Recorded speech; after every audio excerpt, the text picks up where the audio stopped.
Imaginez un instant vivre dans cette ville entourée de murs si immenses qu'ils touchent presque le ciel. Des murs qui, depuis votre enfance, symbolisent la protection, la sécurité absolue. Vous vous sentez en sécurité car ces murs ont été érigés pour éloigner les dangers qui pourraient menacer votre existence. Le soleil brille, les oiseaux chantent et les enfants courent dans les rues pavées, le rire se mêlant au bruit du marché animé. La vie suit son cours comme elle l'a toujours fait, mais au fond de vous, une petite voix à peine perceptible murmure une inquiétude latente, une peur irrationnelle qui, malgré les années de paix, refuse de s'éteindre. Et si, aujourd'hui, tout ce que vous avez connu venait à disparaître? Les habitants de Shiganshina ont vécu dans la paix et la sécurité pendant plus d'un siècle. Ils ont oublié ce que signifie la peur, ce qu'implique de vivre sous la menace constante. Pourtant, et en un instant, cette paix est brisée.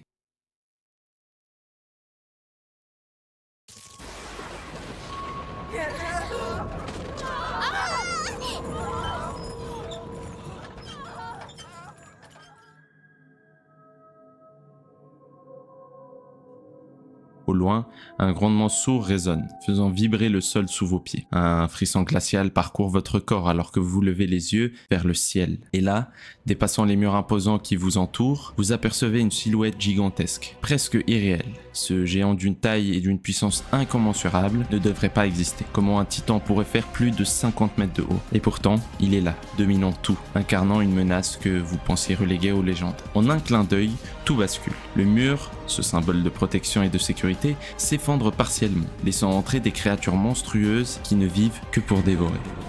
Les titans, ces êtres que l'on croyait confinés au-delà des murs, déferlent maintenant dans les rues de Shiganshina semant terreur et destruction, et vous assistez impuissant à l'horreur de la situation. Vous pensez à votre famille, probablement terrifiée aussi, et vous vous précipitez pour les secourir. Mais en arrivant, l'un de ces titans vous a déjà devancé. Il s'empare de l'un de vos chairs, l'élevant dans les airs comme un simple jouet. Vous voulez crier, courir et intervenir, mais vous êtes paralysé par la peur, par l'horreur de ce que vous voyez. C'est alors que vous comprenez une vérité effrayante. Les humains ne sont plus les prédateurs, mais bel et bien les proies. Vous réalisez que ces murs, autrefois symboles de sécurité, sont devenus une prison, un piège pour l'humanité. L'illusion de sécurité qui a bercé vos jours est brisée. Ce n'est pas seulement la chute de Shiganshina que vous venez de vivre, mais le début d'une lutte pour la survie de toute l'espèce humaine.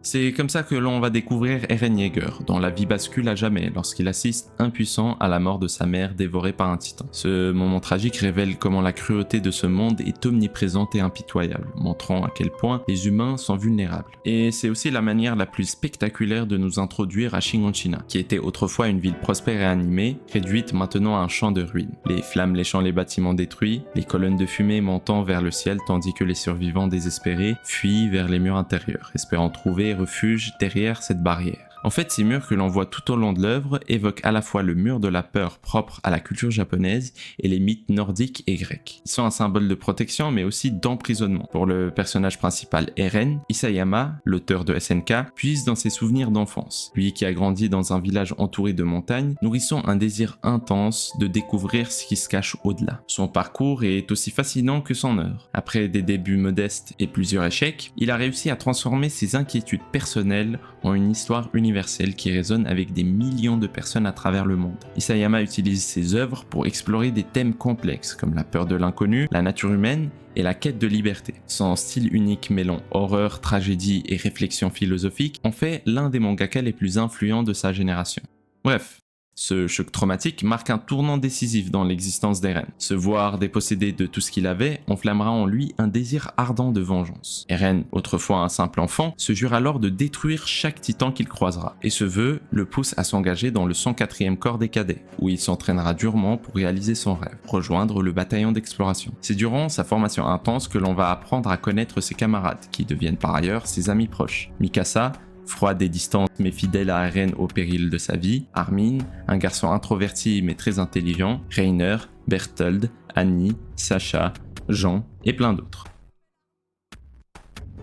5 ans se sont écoulés depuis la tragédie de Shiganshina. La population retrouve une vie normale tandis que le corps des cadets est enfin prêt à toute éventualité. Soudain, et sans prévenir, le titan colossal frappe à nouveau, ouvrant une brèche dans le mur de rose. Le district de Trost est envahi par les titans. S'ensuit une contre-offensive des recrues pour combattre les titans. Nos attentes sont simples, les recrues vont s'en sortir victorieuses, indemnes, comme c'est souvent le cas dans les shonen. Et c'est précisément là que nos rêves sont brisés. On comprend alors que dans l'univers impitoyable d'Isayama, la vie des personnages n'a aucune garantie. Même les personnages que l'on suit depuis le début de l'aventure peuvent disparaître brutalement, sans préavis, nous rappelant que tout peut arriver à tout moment. C'est ainsi que l'on va perdre l'un des membres du 104e corps des cadets, Eren, tentant de protéger son ami Armin d'un titan. Cette perte soudaine introduit progressivement le concept de révélation impactante qui nous saisissent de plein fouet et nous plonge dans une émotion intense, souvent lors de moments totalement inattendus, nous laissant dans un flou total et des questions plein la tête. Eren est-il vraiment mort? Pourquoi tuer un personnage principal dès le début de l'histoire? Mais à vrai dire, ce n'était pas la fin de son voyage. Ce sacrifice marque le début d'une nouvelle phase dans la vie d'Eren, celle où il découvre un pouvoir insoupçonné. Contre toute attente, Eren revient, mais cette fois sous la forme d'un titan. La surprise est totale lorsqu'il commence à combattre les autres titans, utilisant cette nouvelle puissance pour protéger ses camarades. C'est un moment clé de l'histoire. L'humanité découvre que les titans ne sont pas tous des ennemis, et qu'Eren, autrefois un simple humain, est désormais porteur d'un pouvoir qui pourrait changer le cours de la guerre. Le courage et la détermination d'Eren lors de la bataille de Trost lui valent la confiance des survivants, malgré des doutes initiaux. Il parvient à réparer la brèche dans le mur rose, sauvant ainsi la ville de Trost.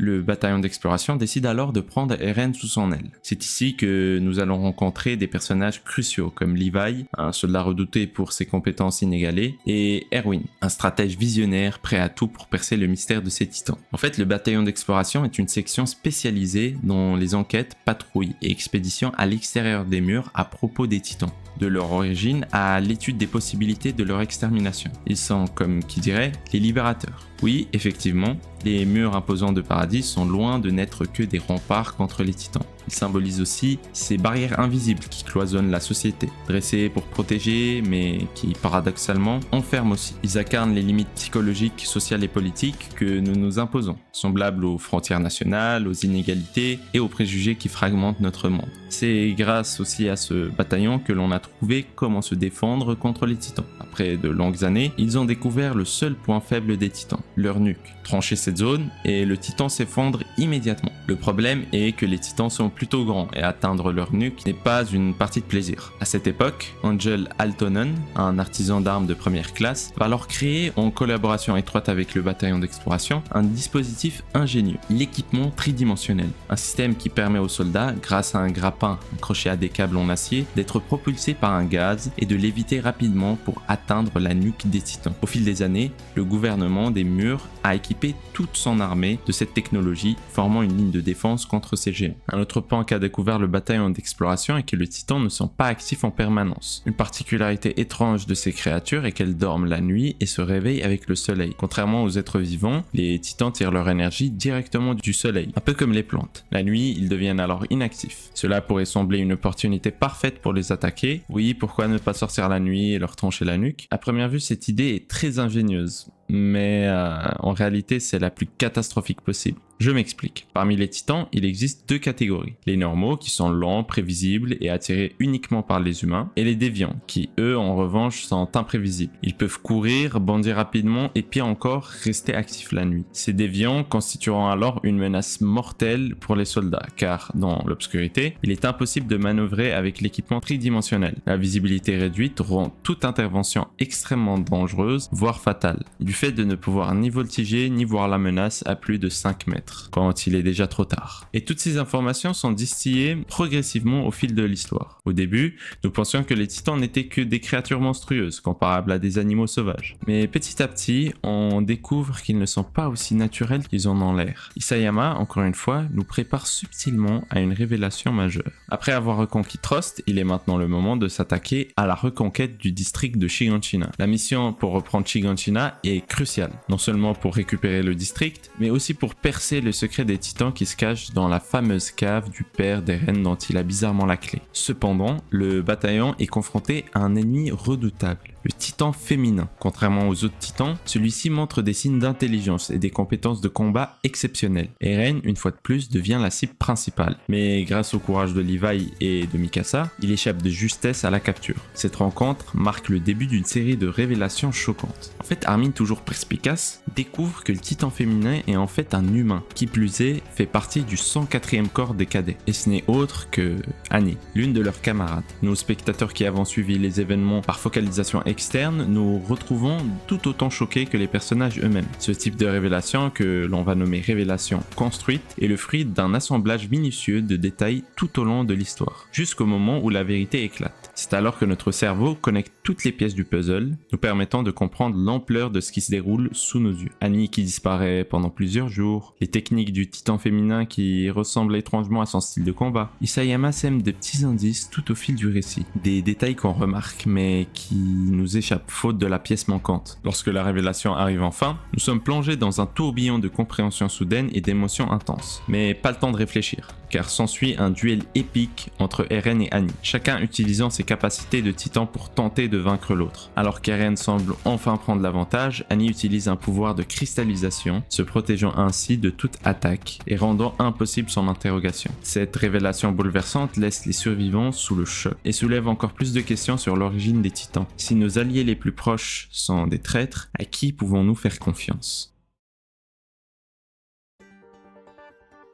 Alors que la première saison touche à sa fin, une nouvelle horreur se dévoile. Les murs, autrefois symboles de sécurité, cachent en réalité une vérité effrayante. À l'intérieur des murs se trouvent des titans colossaux, emprisonnés mais bien réels. Cette découverte remet en question tout ce qu'on croyait savoir sur le monde. Qui a construit ces murs et dans quel but ? Mais à mesure que les secrets font surface, de nouvelles menaces surgissent. Un autre des 9 titans primordiaux fait son apparition. Le titan bestial, avec son intelligence inquiétante et son pouvoir de contrôler les titans, il mène une attaque impitoyable contre les survivants retranchés dans une tour. Le danger est imminent et les espoirs s'amenuisent. Mais dans cet instant de désespoir, Ymir révèle son secret le mieux gardé. Elle se transforme en titan et s'engage dans un combat acharné pour protéger ses amis, malgré la douleur et les blessures qui la frappent. Cependant, le courage d'Ymir n'est pas suffisant pour renverser la tendance. La situation semble perdue jusqu'à qu'Eren et les autres arrivent, leur cœur battant à l'unisson, prêts à tout pour sauver les survivants. Mais cette victoire, aussi précieuse qu'elle soit, ne sera que de courte durée. Alors que le groupe se remet à peine de l'attaque, la scène la plus bouleversante de l'histoire se produit sous nos yeux.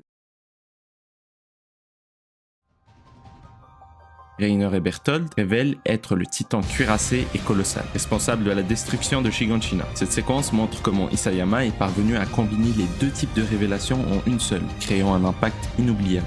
D'un côté, il y a la brutalité soudaine de l'annonce, rappelant les révélations chocs auxquelles nous avons déjà été confrontés, et de l'autre, il y a la minutie avec laquelle il a semé tous ces indices tout au long de l'histoire, que nous pouvons désormais déceler en revisitant certaines scènes et dialogues qui semblaient autrefois anodins, mais qui, avec du recul, se révèlent étrangement suspect. C'est la définition même du foreshadowing. Rien n'est laissé au hasard. Chaque détail a son importance. Chaque élément introduit prépare le terrain pour un moment crucial à venir. Si une arme apparaît à l'écran, vous pouvez être certain qu'elle finira par tirer. Si une clé est montrée, il est garanti qu'elle ouvrira une porte plus tard. Ces éléments d'apparence anodine tissent en réalité une toile complexe qui prend tout son sens lorsque les événements se déroulent. Le fait qu'Eren mentionne le titan cuirassé tandis que l'image de Reiner apparaît à l'écran, ou qu'il parle du titan colossal juste avant que Bertholdt ne soit montré, est un effet de foreshadowing. Ou alors quand Reiner et Annie discutent de détruire le mur devant nos yeux, nous à ce moment-là, on ne comprend pas de quoi ils parlent vraiment. Et un autre détail intéressant, c'est la position de sommeil de Bertholdt, avec les pieds pendus dans les airs. Cette posture fait clairement référence à la carte du pendu dans le tarot, qui est représentée de manière très similaire. Le pendu symbolise l'abnégation, le désintérêt pour les choses de ce monde, et il se réfère à ceux coupables de délits comme la trahison ou le meurtre. C'est une allusion très subtile à la trahison que Bertholdt est en train de commettre. Enfin bref, il y en a encore une multitude qu'on pourrait même encore découvrir aujourd'hui. Reprenons notre histoire. Eren, bouleversé par cette révélation, canalise toute sa colère contre eux et s'ensuit un combat acharné, mais malgré tous leurs efforts, Reiner et Bertholdt réussissent à capturer Eren et Ymir et tentent de les emmener hors des murs. Alors qu'Eren est capturé et que l'espoir semble perdu, le bataillon d'exploration arrive à intercepter le titan cuirassé et Eren réussit à se défaire de son emprise. Mais il tombe sur le titan qui a tué sa mère. Consumé par la rage, Eren tente de se transformer transformer pour venger sa mère, mais échoue. Hannes,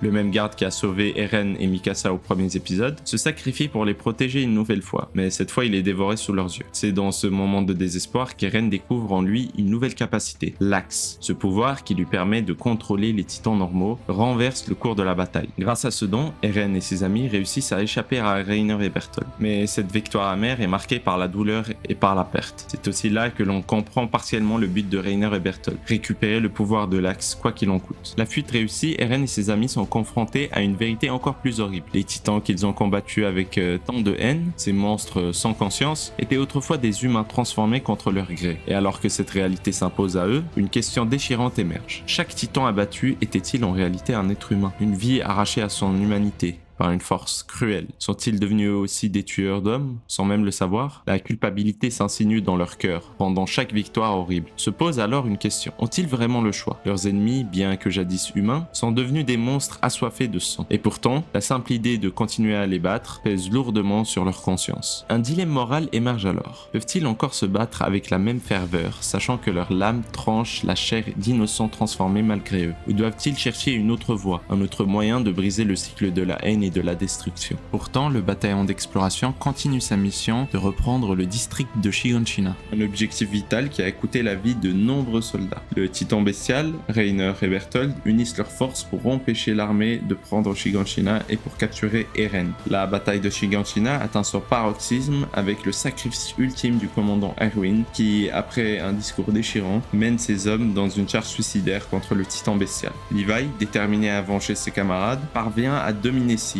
mais ce dernier s'échappe avant que Levi ne puisse le tuer. Pendant ce temps, Armin, fidèle à sa nature héroïque, se sacrifie pour permettre à Eren de vaincre le titan colossal. Ces sacrifices, bien que tragiques, permettent à l'humanité de remporter une victoire cruciale. Mais à quel prix? Alors qu'Armin est à l'agonie, à un souffle de la mort, Eren se prépare à utiliser le liquide spinal pour sauver son ami. Mais un dilemme déchirant surgit. Erwin, leur commandant, est encore en vie. Et cette même injection pourrait également le sauver. Comment choisir entre son ami ou son commandant? Entre l'esprit stratégique d'Erwin, capable de guider l'humanité contre les titans, et l'intelligence brillante d'Armin, dont les réflexions rationnelles ont souvent été leur salut. En fait, cette séquence soulève une question profondément liée à la vision de chacun. Doit-on privilégier l'égoïsme ou le bonheur collectif? Faut-il sacrifier des millions de vies pour en sauver qu'une seule, ou sacrifier une seule vie pour en sauver des milliers? En vérité, cette question a traversé les âges. Du point de vue utilitariste, il serait plus logique de sauver Erwin, car elle pourrait sauver des milliers d'innocents. Par contre, la philosophie objectiviste pencherait plus pour Armin, car Erwin, bien qu'il soit brillant, a provoqué la mort de plusieurs de ses camarades, en ordonnant notamment la charge suicidaire sur le titan bestial. Face à ce choix impossible, la décision finale revient à Erwin lui-même. Avec un courage inébranlable, et en rassemblant les dernières forces qui lui restaient, il refuse l'injection, sachant que son temps est écoulé. Dans un ultime acte de sacrifice, Erwin choisit de quitter ce monde de souffrance en héros, laissant la prochaine génération, symbolisée par Armin, prendre les rênes de la lutte pour la survie de l'humanité. Armin, désormais dans un nouveau corps, dévore Berthold et hérite du pouvoir du colossal. Avec la fin de la bataille de Shiganshina, Eren et ses compagnons atteignent enfin la cave de son père,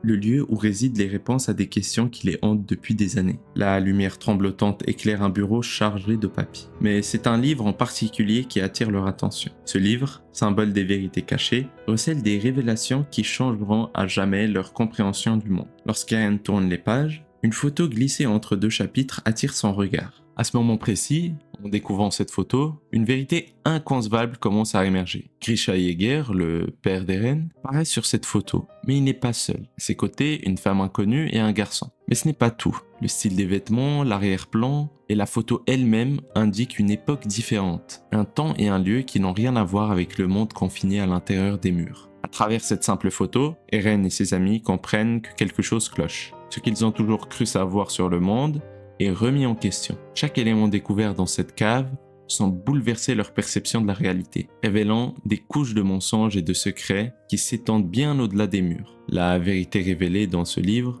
Et cette photo est un tournant scénaristique majeur. Le monde à l'extérieur des murs n'est pas un désert peuplé uniquement de titans comme il l'avait toujours cru, mais une civilisation complexe, marquée par une haine séculaire envers leur peuple, les Eldiens. Le père d'Eren, autrefois réfugié du monde extérieur, a tenté de cacher cette réalité à son fils pour le protéger. Mais les secrets ne peuvent rester enfuis à jamais. Eren, Mikasa et Armin se trouvent maintenant face à une vérité qui non seulement bouleverse leur propre histoire, mais redéfinit la nature même de leur ennemi. La lutte qu'ils s'apprêtent à mener dépasse les simples frontières de l'île de Paradis. Le véritable ennemi se cache au-delà des mers, dans des terres inconnues, où l'humanité elle-même est à l'origine de cette haine destructrice. Le monde extérieur, autrefois un rêve d'espoir et de liberté pour Eren, se révèle être un cauchemar de conflits et de préjugés, où la survie dépendra non seulement de la force, mais aussi de la compréhension du véritable ennemi.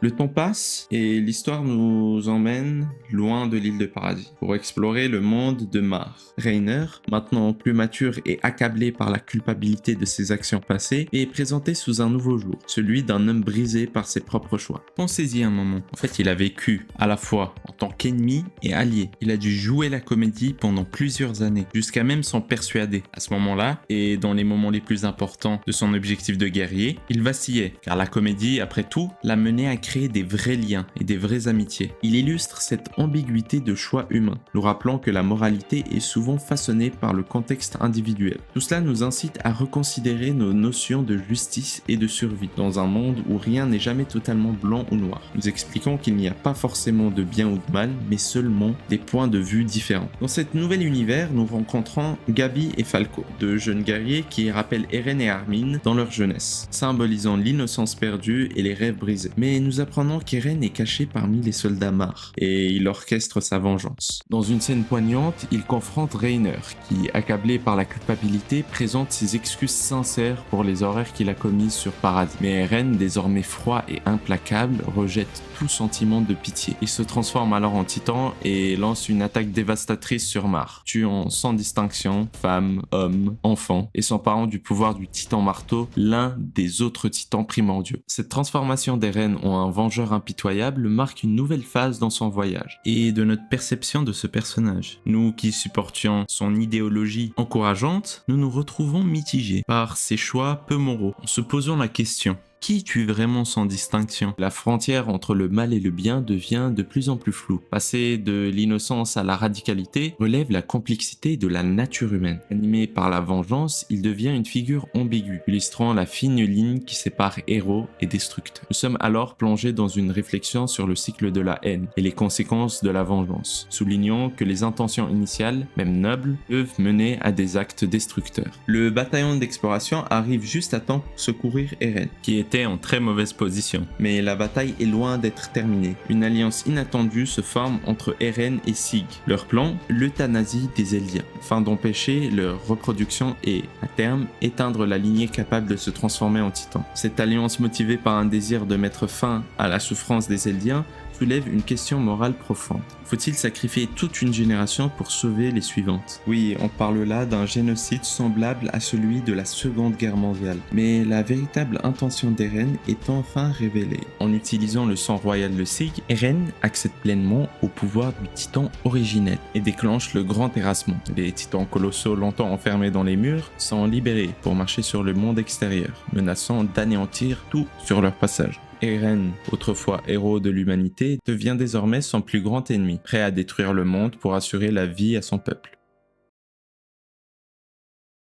L'humanité est maintenant divisée. D'un côté, les pro-Jäger, qui soutiennent Eren dans son plan d'anéantissement du monde, et d'autres, ceux qui s'opposent fermement à ce génocide. Mikasa, Armin et leurs amis, malgré leur lien avec Eren, décident de se dresser contre lui pour sauver ce qui reste de l'humanité. Avec l'aide de leurs anciens ennemis, Annie et Reiner, ils s'organisent pour une dernière bataille. Le petit groupe atteint enfin Eren, prêt à affronter celui qui était autrefois leur ami, dans une confrontation finale où le sort du monde entier est en jeu. L'objectif est simple: simple, atteindre Eren et couper sa nuque pour arrêter le grand terrassement. Mais Eren, armé de la détermination implacable d'un homme prêt à tout pour atteindre ses objectifs, invoque tous les titans primordiaux grâce au pouvoir d'Ymir. Alors que la bataille semble toucher à son paroxysme, nos protagonistes réussissent à exploser la nuque d'Eren. Mais l'espoir est de courte durée, car de cette blessure naît une nouvelle terreur. Eren, refusant de céder, se transforme en titan colossal immense et redoutable, prêt à livrer son ultime combat. Face à cette incarnation titanesque de destruction, Armin, lui aussi devenu titan colossal, sait que l'issue de cette bataille déterminera le sort du monde.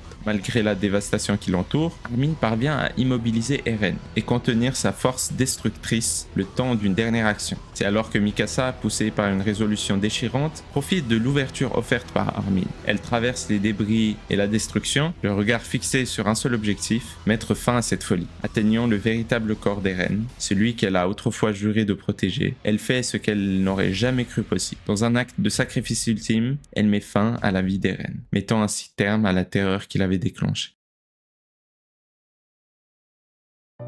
Quelques années plus tard, Mikasa est retrouvée près de la tombe d'Eren, sous le même arbre emblématique que dans le premier épisode. La civilisation s'est désormais étendue bien au-delà des murs. Mikasa, le cœur lourd, exprime à quel point Eren lui manque et laisse couler des larmes. Soudain, un oiseau attrape son écharpe, l'enroule autour de son cou, symbolisant ainsi leur paix retrouvée et leur libération des guerres. Le véritable objectif d'Eren est accompli, protéger ceux qui comptaient pour lui. Mikasa, plongée dans ses souvenirs, se remémore tout ce qu'Eren a fait pour elle, notamment leurs meilleurs souvenirs ensemble, le jour où il l'avait enveloppée dans cette même écharpe pour la protéger et la réchauffer. Le temps passe, Mikasa vieillit et devient incapable de visiter la tombe d'Eren seule. La civilisation continue d'évoluer, utilisant désormais des voitures modernes. Un jour, Mikasa montre à ses petits-enfants la tombe d'Eren, y déposant les dernières fleurs qu'elle peut avant de le rejoindre dans l'au-delà. Avec le passage du temps, l'arbre continue de grandir tout autant que les immeubles de la vie. Pourtant, on observe que le cycle de la guerre recommence. Des décennies plus tard. C'est exactement ce qu'Eren avait prédit. La guerre ne change jamais. Peu importe l'époque, peu importe l'endroit, l'humanité est condamnée à livrer des guerres et à créer des conflits pour évoluer. L'histoire de l'attaque des titans est une représentation du cycle humain. Comment notre espèce crée des conflits, les résout, les oublie, puis recommence depuis le début. La seule différence réside dans l'impact de ces guerres. Autrefois, c'était un empire de titans, puis un pays opprimé attaqué par les titans, et maintenant, le monde est dévasté par des armes militaires modernes. Eren n'aurait jamais pu arrêter tous les conflits, mais il a réussi à garantir quelque chose d'important. Il a réussi à garantir que ses amis vivent et meurent dans une époque de paix. Merci à tous d'avoir regardé cette vidéo. Merci aussi à Isayama pour cette œuvre si profonde. Et on se dit à la prochaine pour une nouvelle vidéo.